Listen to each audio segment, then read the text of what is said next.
Welcome to ஈஸியா English பேசலாம் channel. What had she been preparing?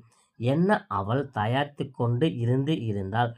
What had she been preparing? என்ன அவள் தயாரித்து கொண்டு இருந்தால்? She had been preparing for her examination. அவள் அவளுடைய தேர்வுக்காக தயார் செய்து கொண்டு இருந்தால். She had been preparing for her examination. அவள் அவளுடைய தேர்வுக்காக தயார் செய்து கொண்டு இருந்தாள்.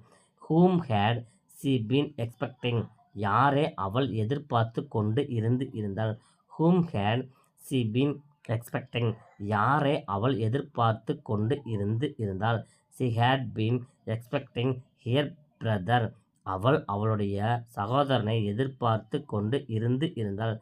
she had been expecting her brother. அவள் அவளுடைய சகோதரனை எதிர்பார்த்து கொண்டு இருந்தாள். இது போன்ற நியூஸ் சேனல் மறக்காம சப்ஸ்கிரைப் பண்ணி